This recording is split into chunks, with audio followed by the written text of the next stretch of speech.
have two questions. Magkasunod siya sa Sir Joey. The first one is, when you buy a car, is it automatically na may kasama siyang insurance or is it something na sariling... Na optional? Kumbaga, bahala na si buyer. Kasi, di ba, if I'm thinking lang on top of my head, dapat yata pag bumili ka ng kotse, dapat i-offer nila agad na car insurance. Ganyan, hindi siya maging optional kasi it's for your own safety or is it something na hindi pinapractice sa Pilipinas? And second, Sir Joey, itanong ko na rin, ang motor din ba the same or other type of vehicles na bibilin mo sa Pilipinas, meron din bang type of insurance na nagko-cover doon? Kasi right now we're talking about cars. Mm-hmm. What about the paano yung mga motor, diba? That's the question. Okay. That's a good point. That's a good question. Okay, dun muna tayo sa number one. No? Yung sa number one kasi, it's like this. If a customer or a client buys a car in cash, in cash, they have the option to have it insured or not. It's their prerogative. Okay? Kasi for obvious reasons, they bought it in cash.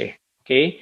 However, if you bought it in financing, talagang obligado kang kumuha.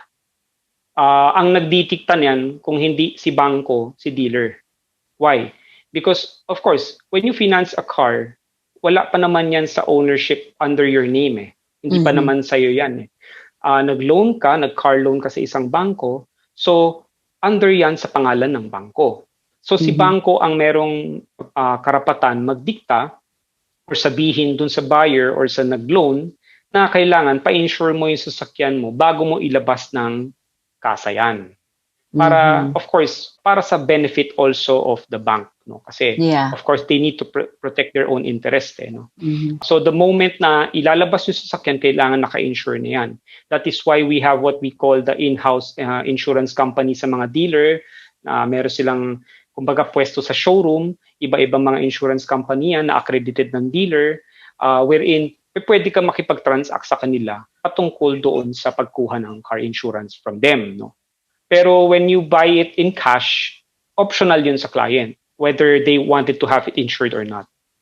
Because you're the one who owns the car, right? Because, from the very beginning, ORCR pa lang, nakapangalan na dun sa bumili, di ba? Unlike nung pag naka-loan niya, nakapangalan yan sa bangko. Now, going naman doon sa question regarding sa motorcycles, we all know naman, we all are aware naman that motorcycles are very risky. No? Sa datos, sa isang araw, maraming na-aksidente, no? Sa mga gumagamit ng mga motorsiklo. And there are selected insurance companies only na willing magpa-insure ng motor. Pero most of them, they do not because of the risk. No? Masakit sa ulo, kasi ang claim niya, though maliit lang, pero yung volume, marami. Ang dami. That is why we do not. Yes, marami nakamotor. That is why selected insurance companies lang ang tumatanggap. No? Lalo na sa mga companies na ganun din, may mga fleet of messengers or for example, yung mga Grab. Yung mga Grab or mga angkas, mga ganun. Yan, maramihan talaga yan. So there are certain insurance companies lang ang nagpapa-insure. Who caters to that. Or probably because of the risk nga. Or if your motorcycle is siguro branded like Harley Davidson, Ducati ganyan. For premium brands naman, mas lalong hindi. Because number one, mas lalong hindi. Going back dun sa nabanggit. May mga ganong motor, lalo. sabi ko sa'yo, huwag kang bumili niyan. Hindi pala nai-insure yan. Mahal-mahal yan. Talaga. Let me explain. Going back doon sa napag-usapan natin kanina na what if vintage yung sasakyan for special accommodation. Sa mga premium brand na motor, for special accommodation din yan. Bakit? Kasi it's a premium brand, like for example, yung mga Triumph, Harley Davidson, mga Ducati. Sa totoo lang, milyones ang mga motor na yan. No? Yes. Bakit milyones? Kasi ang mga pyesa niya, milyones din. At ang mga pyesa kadalasan kasi ng mga premium brand na motor, Hindi siya yung parang may makukuha ka sa Banawe ng mga replacement na pyesa. Hindi siya ganun eh. You always get it either dapat brand new or dapat assembly siya. For example, merong isang pyesa, tornilyo lang yung na-damage, no? Pero yung kaha nung pyesa na yun, buo pa, no? Pero once nagkaroon ng claim, the insurance company is obliged to replace the entire thing. Yes. Kahit the entire thing, kahit tornilyo lang yung nasira, no? Because you buy it on a parang assembly na type of purchase, no? Hindi siya yung parang pwedeng tingi-tingi lang or pyesa-pyesa lang, ganon. That is why some insurance companies, they try to avoid also yung mga premium brands. Not unless na, again, special accommodation siya. For example, yung presidente ng kumpanya, meron siyang BMW na adventure bike, no? Siyempre, siya na yung presidente, alangan naman hindi pa payagan ng mga tao na pa-insure yung motor niya. So, may mga ganon special accommodation. But this is not a common practice. It's not a common, it's not a common practice. Okay. So, so again, it's a case-to-case basis. Yes. What we can conclude, if you are a motor enthusiast, as in motorsiklo, kumuha kayo ng life insurance, guys. Kasi ang motor mo hindi pala covered. So, sarili mo, insure mo. Yes, accidental insurance and meron naman siya, meron naman siya mga insurer na nag-accommodate. But some of them, they do. Ang dami kong natutunan doon sa sinabi mo. It's just about car insurance. Bago tayo tumuloy sa next kotse pa lang yan. Kotse pa lang yan, ha? Ano ba usually yung reason bakit nadedeny ang claims? Or may nadedeny rin ba sa mga car claims car insurance claims? Unfortunately, most of our policy holders, they do not take time to review or read their policies, no? A policy kasi is like a contract wherein lahat ng mga terms and conditions nakasaad doon. Whether yan, most especially pagdating sa claims. Kaya most of them, they're not aware. Like for example, yung nabanggit niyo sa akin na, ano ba yung participation na yan? Ano ba yung deductible na yan? Yes. Actually, ang deductible franchise kung tawagin, yan yung minimal amount na participation ng isang claimant, no? Whether this is 2,000 pesos or 3,000 pesos per claim, no? Per accident. Given talaga yan. In any insurance companies you go, given talaga yan. May classification din kasi yan. Let me just explain. Meron kasing tinatawag na private car. Ang private car, ito yung kadalasan na mga sedan, na mga sasakyan, no? Tapos meron commercial vehicle, ito naman yung mga SUV na or mga pick-up. Okay? And then kasama na din doon yung mga trucks ng mga kumpanya, no? So yun yung mga tinatawag namin commercial. So usually, lalo na sa mga tie-up namin sa mga bangko, sa mga brokers, laging parang tinatawag namin parang fixed deductible na yun, wherein for commercial or for private vehicles, for private cars, automatic na yung 2,000 fixed deductible. Mm-hmm. And then for the commercial vehicle, 3,000 pesos. So you can see the difference because why? Commercial kasi is mas, kumbaga, when it comes to utilization, mas, kumbaga, mas heavy duty kasi ang SUV kumpara mo sa kotse. So Joey, question. Yes. You term it as commercial, even if it's not being used as commercial, even if it's being used as private use. Yes. Kaya kanina nabanggit ko na ang nako-cover ng commercial vehicle would be a private SUV, which is used by a family, and it can be also a delivery truck na ginagamit ng isang kumpanya. Pang negosyo. Lalo na yung mga truck, no? Mm-hmm. Na bukod dun sa heavy duty na siya, mas madalas mong ginagamit halos araw-araw. At the same time, kinakarga mo ng mga gamit. Meron naman yung biyahe sa mga probinsya. Kaya mas risky siya. That is why yung participation ng isang kliyente mas malaki kumpara mo sa isang private car. Oo. Okay. So, same goes with the coverage.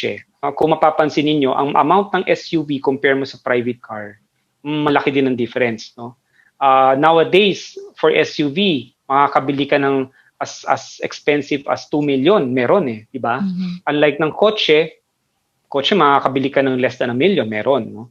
So, again, yung premium, ganun din.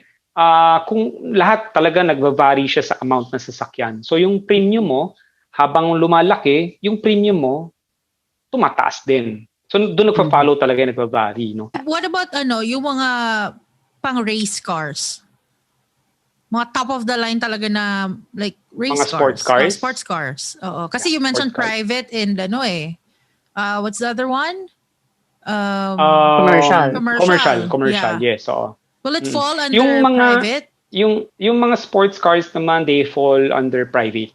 Oh, I see. Okay. Private cars siya. Oo. Pero compare mo sa premium na motorsiklo na pinag-usapan natin kanina, again, depende rin yan, special accommodation din. Pero mas tinatanggap namin ang kotse, kadalasan mas tinatanggap na insurer ang kotse kaysa sa motor. Kasi, again, ang factor din dyan would be the risk. Ang motor kasi mas malapit sa aksidente. Whereas ang sports car, though depende sa gumagamit, no, kung mahilig siya mangarera at na-aksidente. Pero again, we accommodate that naman. Although, of course, the premium would be very, very big, no? Kasi, alam mo naman amount ng mga luxury cars ngayon. Yes. For a Rolls-Royce, it can go as expensive as 35 million to 40 million, no? So, syempre, yung premium niya, kung i-compute mo 1.5%, malaki yun, no? It can go as hundreds of thousands of pesos. So yun po yung difference. Pero it falls under private vehicle naman po siya, private car. Are there claims that are being denied? At saka bakit sila nadi-deny? Okay. Yeah. So, again, pagdating sa mga claims na mga nadi-deny, marami kasing mga factors din kami kino-consider bakit nadi-deny. No? Kasi number one, meron tayo yung tinatawag na mga fraudulent claims. No? Yun yung mga nabanggit ko nga, nagki-claim sila na hindi naman totoo or gawa-gawa lang. Merong mga ganon. Mostly claimants na mga ganon na gustong kumita. Makalamang or kumita. Hindi nila alam They're not aware na again, ang insurance company naman, hindi naman kami nandirito na pagka porket meron kang claim, we instantly pay you. Everything has to go on a process no? Wherein, of course, you have to submit pertinent documents and then based from the documents and based from the actual accident, sometimes we can go mismo doon sa location wherein nangyari yung aksidente just to investigate if the accident really happens. Sometimes we go to a police station kasi of course pag may mga ganung accident, kailangan mo pa-blotter or kailangan mo kumuha ng mga police report. So nagve-verify din kami doon. So pagka medyo maliit lang naman yung claim, we do it on our own na. Yung mga evaluators namin sa mga inspectors namin. No? But when the claim goes to like, for example, yung nabanggit ko kanina, yung coverage sa theft, tapos yung collision due to yung damage na talagang tinatawag namin total loss na, yung total wreck na yung sasakyan, no? Yun, we engage an adjuster, no? To do the investigation for us. No? It's a third-party adjuster who does the investigation for us, no? In behalf of the insurer, para at least walang pinapanigan yung adjuster. No? Again, merong kasing mga, for example, yung kanina nabanggit ko nga na natototal loss sa sasakyan nila. Bakit kaya? Based sa police report, sometimes we only to find out na nangyari pala yon 2 a.m. or madaling araw nangyari. Bakit kaya? So, yung investigation, it can go through darating sa point na only to find out that the driver pala is drunk. So kapag ganun, makakapag-claim ba siya?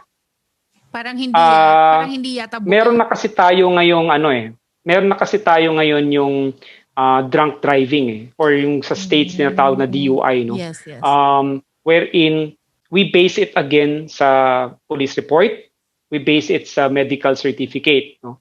Whereas, pagka na-prove namin based dun sa police report that the driver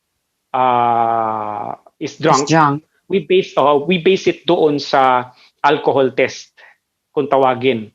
Yung breath analyzer, na meron na ngayon ang yung highway patrol, MMDA, yung mga enforcers na namamahala sa mga traffic, no? Meron na silang mga ganung mga gadgets ngayon wherein if proven na yung driver nakainom, they need to go through a breath analyzer para ma-prove namin na talagang may alcohol content doon sa kanyang katawan at nakainom siya. That is why and if there is, aksidente siya. And if there is, we deny the claim. Kasi self-inflicted siya. Self-inflicted, and at the same time, nandun din naman siya sa kontrata, sa policy. Kapabayaan kasi, di ba? Recklessness. May negligence, may negligence sa part ni driver or ni owner. No?